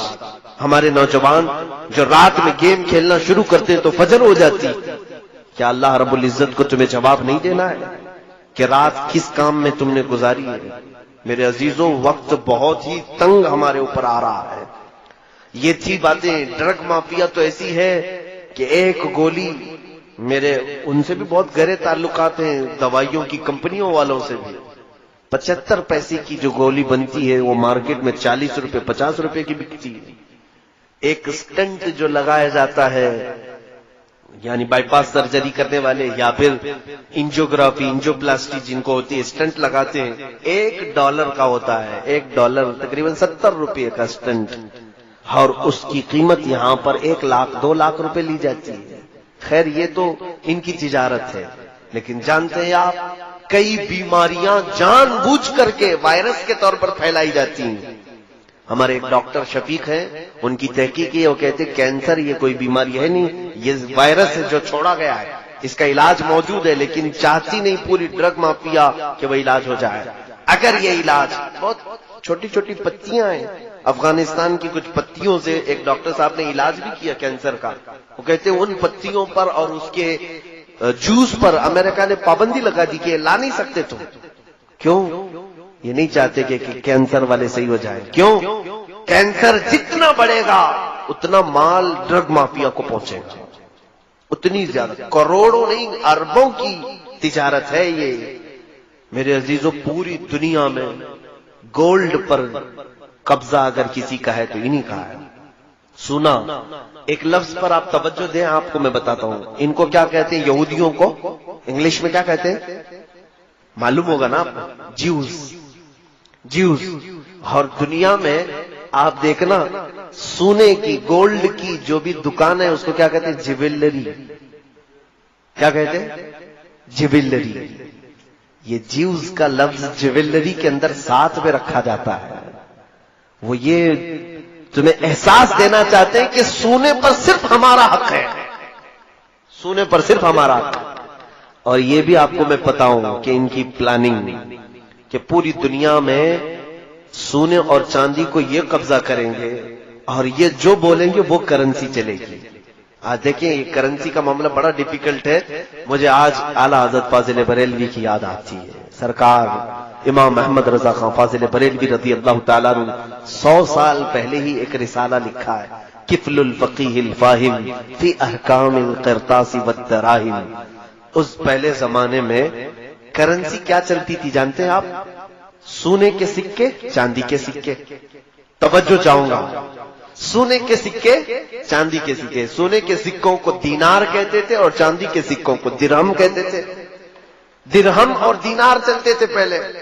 اب سنیے گا، سونے کا ایک سکہ ہے اور چاندی کا ایک سکہ ہے، اس کی اپنی ایک ویلیو ہے کہ نہیں ہے؟ وہ سونے کا ہے میاں۔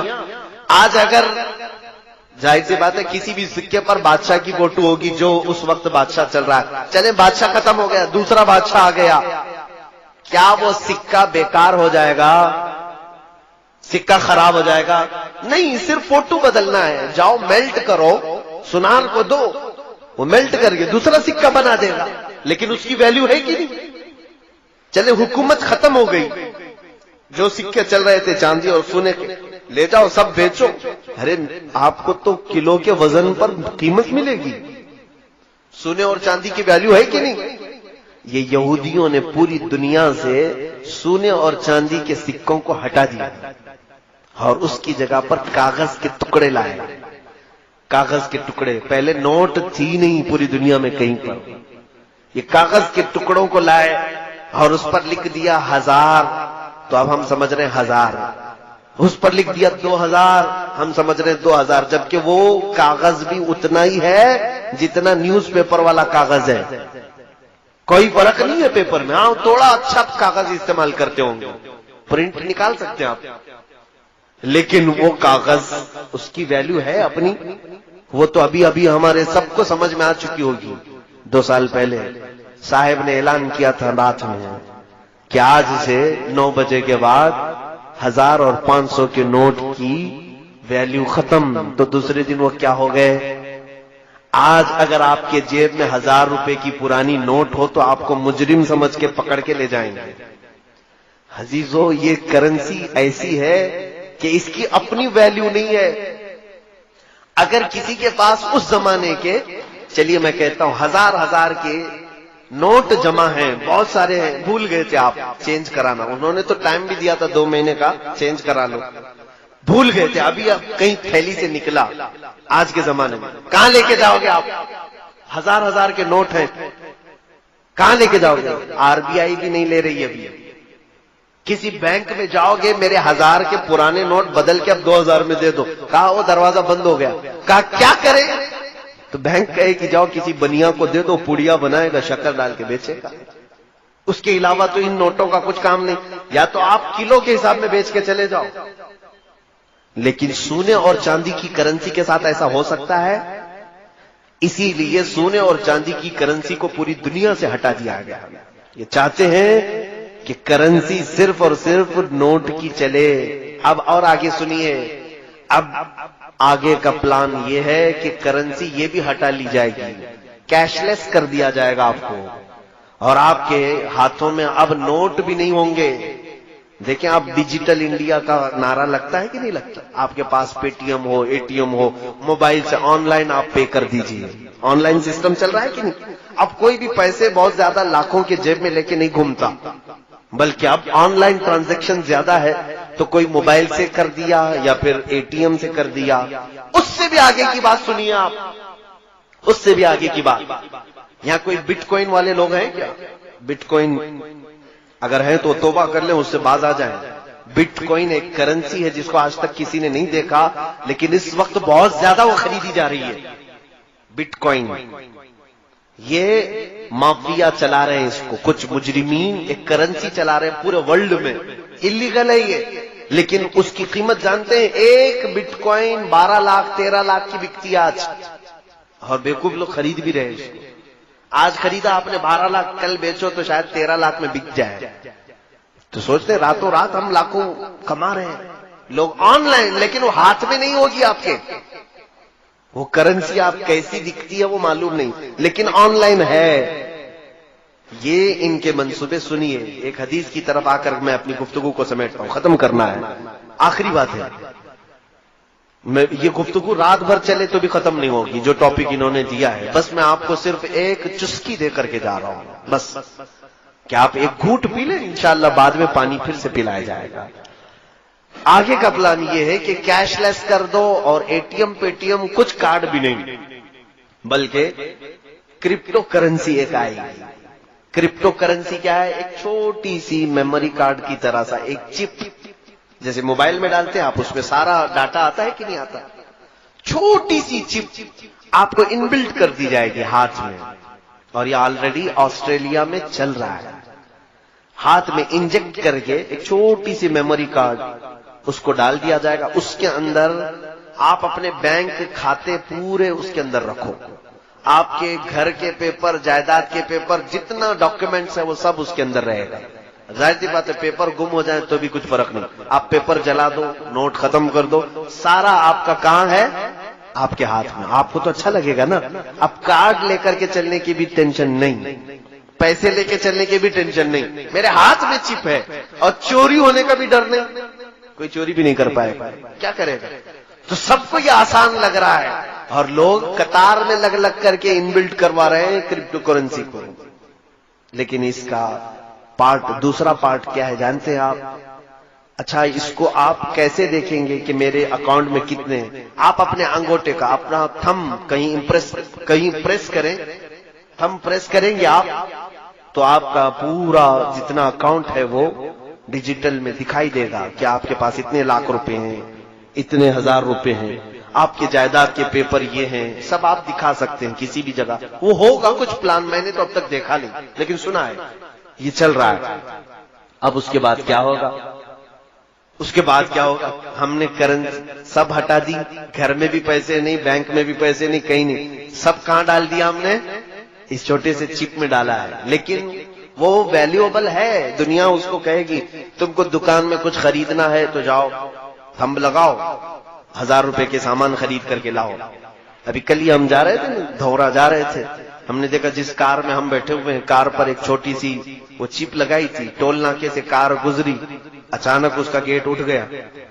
یہ جدید ٹیکنالوجی ہے. دبئی میں تو بہت پہلے سے چل رہا ہے کہ آپ ٹول میں کھڑے ہو کر کے پیسے بھرنا, جو چھٹے واپس لینا ضروری نہیں. 3 مہینے بھر کا شاید ریفل ہوتا ہے, ایک چھوٹی سی چپ دیتے ہیں, یہ کار کے سامنے والے گلاس پر آپ لگائیں, جب بھی آپ کو ٹول کے اندر سے جانا ہے اور اچانک گیٹ اٹھ جائیں گے, واپس آنا ہے, دن میں گھومتے رہو. یہ آپ کے بریلی میں کل میں نے دیکھا ہے کہ نہیں ہے, چپ لگ رہی. تو اس کا مطلب ہوا جو ٹول لینے والے تھے ان کی سب چھٹی ہو گئی, پیسے لینے والے بھی نہیں, دینے والے بھی نہیں, سب پیسہ اس چپ میں آیا ہے. اچھا, یہی سسٹم ہمارے ہاتھ میں آ جائے تو آپ کو سمجھے گا اور اچھا ہے. جہاں جہاں پیٹرول ڈالنا ہے ہم ہاتھ کو لگا دیں گے, پیٹرول آ جائے گا. ڈاکٹر کو پیسے دینا ہے وہاں پر بھی ہم اپنا تھم پریس کر دیں گے, اس کو جتنی بل ہے اس میں سے نکل کے چلی جائے گی. آسان آسان, یہ جو میں بتا رہے ہیں آسان. جب تم سب آسانی میں آ جاؤ گے, پوچھو آپ مجھ سے کہ حضرت یہ چلتا کس سے ہے؟ ظاہر سی بات ہے, چپ میرے اندر پڑی ہوئی ہے, میں پریس کرتا ہوں, میرا اکاؤنٹ کیسے دکھے گا؟ کیسے دکھے گا؟ میں یہی کہوں گا کہ یہ سارا انٹرنیٹ سے چلے گا. کیسے چلے گا؟ انٹرنیٹ سے چلے گا. اے میرے عزیز, تمہیں یہی ہوش سنبھالنا چاہیے. دوسرا سوال تم یہی کرو کہ اگر انٹرنیٹ بند ہو گیا تو کیا ہوگا. اور انٹرنیٹ نہ میرے ہاتھ میں نہ تمہارے ہاتھ میں، سارا ان کے ہاتھ میں ہے. انٹرنیٹ یہ جس وقت چاہیں بند کر دیں. جس وقت انٹرنیٹ بند ہوا وہ تمہاری چپ تو وہیں پڑی ہوئی ہے. سامان والے کے پاس جاؤ گے انگلی گھستے رہو، کچھ نہیں نظر آئے گا، کیونکہ انٹرنیٹ سے چلتا ہے. آج بھی آن لائن ٹرانزیکشن کا جو نقصان کشمیر میں ہوا، ان کشمیریوں سے پوچھو. 1 مہینے تک ان کا نیٹ بند رکھا گیا تو ان کے ٹرانزیکشن سب پورے کے پورے وہی سے ٹھپ پڑ گئے. جو آن لائن کرتے تھے کاروبار ان کا سب ٹھپ پڑا ہوا ہے، کیونکہ نیٹ ہی نہیں چل رہا ہے تو کیسے کریں گے. پیسہ تو اکاؤنٹ میں ہے لیکن وہ دیکھ نہیں سکتے. میرے موبائل میں ایپ ہے، ایپلیکیشن ہے بینک کا، میں ڈائریکٹ کھول کر کے دیکھ سکتا ہوں کہ میرے اکاؤنٹ میں کتنے پیسے ہیں. لیکن میرے عزیزوں کب دیکھ سکتا ہوں؟ جب میرے موبائل میں انٹرنیٹ اوپن ہے. تو اگر انٹرنیٹ بند ہے تو میں موبائل لے کر کے دن بھر پھروں، مجھے پتا نہیں ہوگا میری بینک میں کتنے پیسے ہیں. صحیح بات ہے کہ نہیں ہے؟ تو آپ کو ڈیجیٹل لائف میں لایا جائے گا، اور کرپٹو کرنسی کے نام پر ایک وقت ایسا آئے گا. وہ حدیث کی طرف میں لے چلتا ہوں. میرے آقا صلی اللہ علیہ وسلم نے فرمایا کہ میری امت پر ایک وقت ایسا آئے گا کہ لوگ قحط میں پڑ جائیں گے، بھوک مری کے شکار ہو جائیں گے، یہاں تک کہ وہ غریبی اور مفلسی میں ایک دوسرے کا گوشت کھانے کی کوشش کریں گے، ایک دوسرے کا خون پینے کی کوشش کریں گے. کیسے؟ یہ وقت آئے گا جب آپ خرید نہیں سکتے، بیچ نہیں سکتے، کچھ نہیں کر سکتے. گھر میں بھوکا تو نہیں مرے گا آدمی، ساری چیزیں ختم کر دی جائیں گی. تب پھر آدمی ایک دوسرے پر جھپٹ پڑے گا، قتل کرنے کی کوشش کرے گا، انسان انسان کا گوشت کھانے کی کوشش کرے گا. ان تمام چیزوں کی طرف اگر کوئی لانے کی کوشش کر رہا ہے تو یہی دجالی جو تنظیمیں ہیں. میرے عزیزوں یہ ٹاپک چھوٹا نہیں ہے، بہت طویل ہے. پھر کسی دوسرے وقت پر میں ضرور حاضر ہو کر عرض کرنے کی کوشش کروں گا.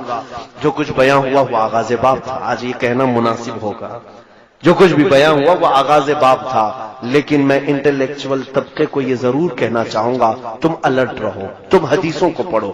اللہ کے نبی صلی اللہ تعالی علیہ وسلم نے ہر بڑے حادثے سے تمہیں پہلے ہی بتا دیا ہے کہ کیا ہونا ہے. لیکن صرف حادثے نہیں بتائے کہ قیامت آ جائے گی، دجال آ جائے گا، یاجوج ماجوج آ جائیں گے، بلکہ حدیثوں میں تم یہ پڑھو حضور نے ان سے بچنے کے طریقے بھی بتائے ہیں. یہ میرے آقا کی شان ہے. جہاں حادثوں کی خبر دی وہیں میرے آقا نے یہ بھی بتایا کہ تم اپنے آپ کو کیسے بچا پاؤ گے. جیسے کہ ایک حدیث ملتی ہے کہ حضور صلی اللہ تعالی علیہ وسلم نے فرمایا قیامت کے قریب تم دیکھو گے انگلیوں کے پور سے لوگ گناہ کریں گے. انگلیوں کے پور سے، شاید اس زمانے کے لوگ جانتے بھی نہیں ہوں گے انگلیوں کے پور سے گناہ کیسے ہو سکتا ہے. آج ہم دیکھ رہے ہیں سارا گناہ ٹچ اسکرین سے ہوتا ہے کہ نہیں ہوتا ہے؟ ٹچ اسکرین سے ہماری انگلیوں کا یہ پور سامنے کا حصہ، یہی تو موبائل پر ٹچ ہوتا ہے.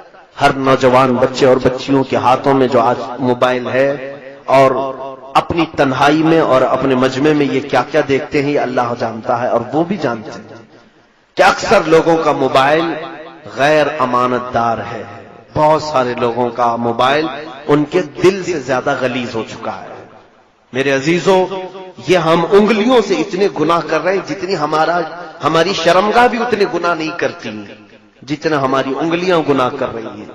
جتنی مرتبہ تم نامحرم عورتوں پر ٹچ کرتے جاؤ گے اتنے زنا کی گناہ بڑھتے جائیں گے.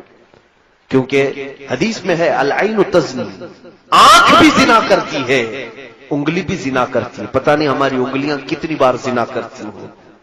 تو حضور نے جو فرمایا تھا کہ تم دیکھنا انگلیوں کے پور سے گناہ کیا جائے گا. میں یہی تو کہہ رہا تھا کہ حضور نے ڈرایا ہے آنے والی چیزوں سے تو علاج بھی بتایا ہے. صحابہ نے پوچھا یا رسول اللہ صلی اللہ علیہ وسلم جب انگلیوں کے پور سے گناہ ہونے لگے تب ہم کیا کریں؟ سنو ہم سب کے لیے، اے بچوں جوانوں سب لوگ، حضور نے 1400 سال پہلے فرمایا، ارشاد فرماتے جب انگلیوں کے پور سے گناہ ہونے لگے علیکن بالحسات، عورتوں کو حضور نے ڈرایا تھا. فرماتے تم اپنے ان انگلیوں میں تسبیح گھمانا شروع کر دو، ان انگلیوں میں تسبیح گھمانا شروع کر دو. جب تمہاری انگلیاں تسبیح کی عاشق بن جائیں گی تو تمہاری ان انگلیوں کو اللہ تعالیٰ گناہ سے بچا لے گا.